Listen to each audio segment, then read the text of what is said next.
తెలంగాణ శాసన మండలిలో ముఖ్యమంత్రి రేవంత్ రెడ్డి మాట్లాడుతున్నారు. లైవ్ ద్వారా చూద్దాం. మనకు అందించిన స్ఫూర్తి, ఆదర్శాలు, ప్రజాస్వామ్య సాంప్రదాయాలకు కట్టుబడి కాంగ్రెస్ పార్టీ శాసనసభ శాసన మండలి సమావేశాలను నిర్వహిస్తుంది. అధ్యక్ష, కొన్ని అంశాలను ఈ సందర్భంగా నేను గుర్తు చేయదలుచుకున్నాను. అధ్యక్ష, తెలంగాణ ప్రజలకు కానీ ఈ సభలో ఉన్న సభ్యులకు కానీ గత ప్రభుత్వం 2022 సంవత్సరంలో ఎప్పుడైనా బడ్జెట్ ప్రవేశపెట్టే సమావేశాల్లో ఉభయ సభలను ఉద్దేశించి గవర్నర్ గారి ప్రసంగంతో సమావేశాలు మొదలవుతాయి. ఆ తర్వాత వారి ప్రసంగం మీద చర్చ జరిపి ఆ తర్వాత బడ్జెట్ను ప్రతిపాదించి ఆ తర్వాత శాసనసభ సమావేశాలు కొనసాగుతాయి. సుదీర్ఘమైన పార్లమెంటరీ పార్టీ అనుభవాలు ఉన్న మీకు ఈ విషయాలన్నీ తెలుసు. కానీ 2022 సంవత్సరంలో గత ప్రభుత్వం గవర్నర్ గారి ప్రసంగం లేకుండానే శాసనసభ బడ్జెట్ సమావేశాలను నిర్వహించారు. అదేవిధంగా 2023లో కూడా అదే రీతిగా అదే విధమైన ప్రజాస్వామిక వ్యతిరేక విధానాలను వారు అవలంబించాలనుకున్నప్పుడు హైకోర్టు తీవ్రమైన వ్యాఖ్యలు చేసి ప్రభుత్వానికి సూచన చేయడంతో 2023లో గవర్నర్ గారి ప్రసంగాన్ని వారు తప్పనిసరి పరిస్థితిలో ఉభయ సభలను ఉద్దేశించి ప్రసంగించడానికి అవకాశం ఇచ్చారు. అధ్యక్ష, గడిచిన 15 నెలల్లో ప్రజాపాలనలో మా ప్రభుత్వంలో సాధించిన విజయాలను, తీసుకున్న నిర్ణయాలను 100% మేము ప్రజలకు ఇచ్చిన హామీలను అమలు చేసే ప్రయాణంలో చిత్తశుద్ధితో పనిచేస్తున్న అంశాన్ని మేము నిరూపించడం జరిగింది. అధ్యక్ష, అదేవిధంగా అధ్యక్ష, ప్రజల సంక్షేమం, ప్రజా శ్రేయస్సు కోసం మేము పరితపిస్తున్న తీరును ఉన్నట్టుగా కళ్ళకు కట్టినట్టుగా మేము చెప్పే ప్రయత్నం చేసినాం. అధ్యక్ష, అన్ని రంగాల్లో తెలంగాణ రాష్ట్రాన్ని దేశంలోనే సమున్నతంగా నిలబెట్టేందుకు నిర్విరామంగా మేము చేస్తున్న ప్రయత్నాలకు గవర్నర్ గారి ప్రసంగం అద్దం పట్టింది. అధ్యక్ష, శాసనసభలో హుందాగా వ్యవహరించాల్సిన ప్రతిపక్ష సభ్యులు కొందరు గవర్నర్ ప్రసంగం కాంగ్రెస్ పార్టీ కార్యకర్త ప్రసంగంలా ఉందని మాట్లాడారు. అధ్యక్ష, తమరికి తెలుసు, సాధారణ శాసనసభ ఎన్నికలు జరిగేటప్పుడు వివిధ రాజకీయ పార్టీలు ఆ పార్టీ యొక్క విధి విధానాలను ఎలక్షన్ మేనిఫెస్టో ద్వారా మనం ప్రజలకు వివరిస్తాం. కాంగ్రెస్ పార్టీ కూడా ఎలక్షన్ మేనిఫెస్టో కమిటీ చైర్మన్గా, సహచార మంత్రివర్గ సభ్యులు దుద్దిల్ల శ్రీధర్ బాబు గారు చైర్మన్గా ఉండి వివిధ నియోజకవర్గాలు, వివిధ జిల్లాలు, రాష్ట్రం నలుమూలల్లో తిరిగి ప్రజా సంఘాలతో పాటు, రైతు కూలీ సంఘాలతో పాటు, విద్యార్థి యువకులతో పాటు చాలా సంఘాలను కలిసి వాళ్ళ అభిప్రాయాలను సేకరించి అభిప్రాయాల మేరకు ఎన్నికల మేనిఫెస్టోను తయారు చేశాం. ఆ ఎన్నికల మేనిఫెస్టోను మేమందరం ప్రజల దగ్గరికి వెళ్ళి వివరించడంతో మార్పు రావాలి, మార్పు కావాలి, కాంగ్రెస్ రావాలి అని ప్రజలు ఒక తీర్పిచ్చి మాకు అధికారాన్ని అప్పచెప్పిన తర్వాత మా ఎన్నికల మేనిఫెస్టోలో పొందుపరిచిన అంశాల ప్రాతిపదికననే ప్రభుత్వం యొక్క పరిపాలన కార్యాచరణను మేము చేపట్టడం జరిగింది. మేము ఏ కార్యాచరణతో పరిపాలన చేపట్టినమో గత 15 నెలల నుండి మా ప్రభుత్వం అమలు చేసిన సంక్షేమం కావచ్చు, అభివృద్ధి కార్యక్రమాలు కావచ్చు, సుపరిపాలన కావచ్చు, వీటన్నిటినీ దృష్టిలో పెట్టుకొని తయారు చేసిన ప్రసంగాన్ని రాష్ట్ర మంత్రివర్గం ఆమోదించింది.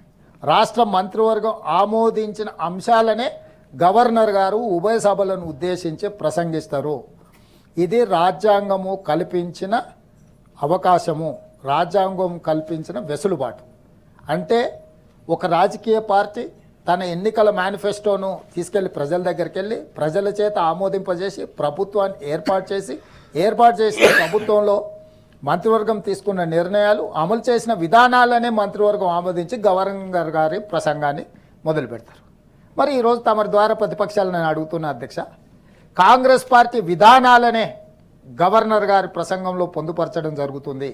ప్రజల చేత తిరస్కారానికి గురై 10 సంవత్సరాలు తెలంగాణ రాష్ట్రాన్ని చెరబట్టి ఈరోజు రాజకీయంగా మనుగడ కోల్పోతున్న వాళ్ళ ఆలోచనలు గవర్నర్ గారి ప్రసంగంలో ఉండవు. అధ్యక్ష, నేను అదే విషయం చెప్పాలనే ప్రయత్నం చేస్తున్న ప్రతిపక్ష పార్టీలకు, కానీ వాళ్ళు వినడానికి సిద్ధంగా లేరు.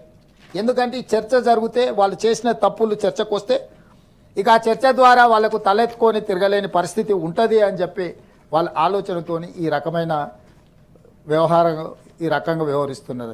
అధ్యక్ష, ఏళ్ళకేళ్ళుగా తెలంగాణకు పోరాడిన చరిత్ర ఉంది. అణిచివేతను, అహంకారాన్ని ధిక్కరించి ఎదిరించే ఉద్యమ పునాదులు ఉన్నాయి తెలంగాణ రాష్ట్రానికి.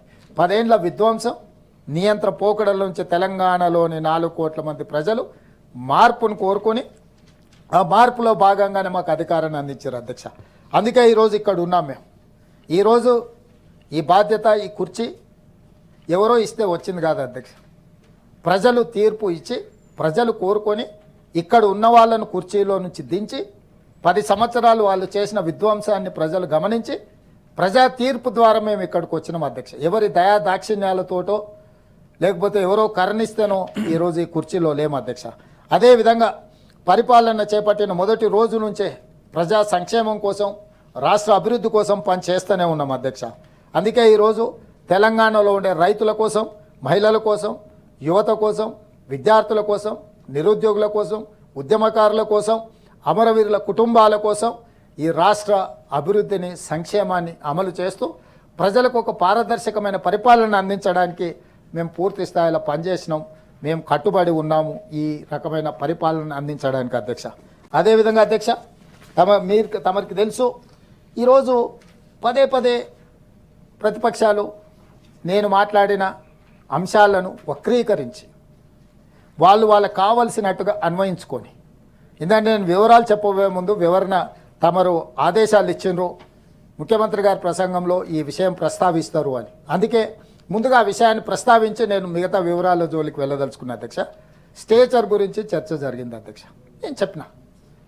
నేను మాట్లాడిన మాట కట్టుబడి ఉన్న అధ్యక్ష. 2023 డిసెంబర్ 3 కంటే ముందు బీఆర్ఎస్ పార్టీకి అధికారిక స్టేచర్ ఉండే అధ్యక్ష. డిసెంబర్ 3, 2023 నాడు అధికారంలో ఉన్న బీఆర్ఎస్ను అధికారంలో దించి ప్రతిపక్ష స్టేచర్ ఇచ్చిండ్రు అధ్యక్ష.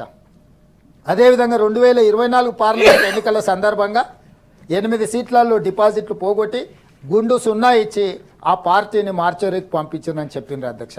నేను ఈరోజు కూడా నా మాట కట్టుబడి ఉన్నా. డిసెంబర్ 3, 2023 కంటే ముందు ఆ పార్టీకి ఉన్న స్టేచర్ అధికారము డిసెంబర్ 3 తర్వాత ఫలితాలు వచ్చిన తర్వాత ఆ పార్టీకి ప్రతిపక్ష స్టేచర్ వచ్చింది. అదేవిధంగా 2024 పార్లమెంట్ ఎన్నికల తర్వాత స్ట్రెచర్ మీద నుంచి ఆ పార్టీ ఈరోజు మార్చరీకి వెళ్ళిందని నేను చెప్పిన అధ్యక్ష. ఇందులో తప్పేముంది అధ్యక్ష? ఎందుకు వాళ్ళు వ్యక్తికి అన్వయించుకుంటున్నారు? ఈరోజు చంద్రశేఖరరావు గారి దగ్గర ఉన్న కుర్చీ, హోదా, ముఖ్యమంత్రి పదవి ప్రజా తీర్పు ద్వారా కాంగ్రెస్ పార్టీకి నాకు అవకాశం ఇచ్చింది అధ్యక్ష. ఇక చంద్రశేఖరరావు గారి దగ్గర నేను గుంజుకోవడానికి ఏమున్నది అధ్యక్ష? నేను ఎందుకు కోరుకుంటాను అధ్యక్ష? వారు 100 సంవత్సరాలు ఆయురారోగ్యాలతో ఉండాలి, వాళ్ళు ఎప్పటికీ ప్రతిపక్ష నాయకుడిగా ఉండాలి, ఇక్కడ నేనుండి ప్రజలకు సేవలు అందించాలి, ప్రజా పరిపాలన అందించాలని మేము కోరుకుంటున్నాం అధ్యక్ష. అయితే గీతే ప్రతిపక్ష హోదా నుంచి ఒకవేళ వారు లేకపోతే ఆ కుర్చీ కోసం పోటీ పడే వాళ్ళు వాళ్ళ కుటుంబంలోనే ఉన్నారు అధ్యక్ష. 4 ఉన్నారు. వాళ్ళు ఎవరైనా అట్లా కోరుకుంటూ ఉండొచ్చు అధ్యక్ష. నేను ఎప్పుడు కోరుకోను అధ్యక్ష. నేను ఎప్పుడైనా ఎన్నికల్లో పోటీపడి ప్రజా తీర్పు కోరి ప్రజల ఆశీర్వాదంతో బాధ్యత చేపట్టాలనుకుంటున్నా తప్ప వాళ్ళ కుటుంబ సభ్యుల్లాగా ఎప్పుడు పోతాడా, ఎప్పుడు ఆ కుర్చీలో కూర్చుందామా? చంద్రశేఖరరావు గారు ముఖ్యమంత్రిగా ఉన్నప్పుడు కేటీ రామారావు గారే వారు దిగిపోతున్నారు, నేను ముఖ్యమంత్రి అవుతున్నాను, వారి అనుచరులు, వారితో సహచర మంత్రివర్గ సభ్యులు శ్రీనివాస్ యాదవ్ గారు, శ్రీనివాస్ గౌడ్ గారు, దయాకర్ రావు గారు, వీళ్ళందరూ ఆ రోజుల్లో మాట్లాడి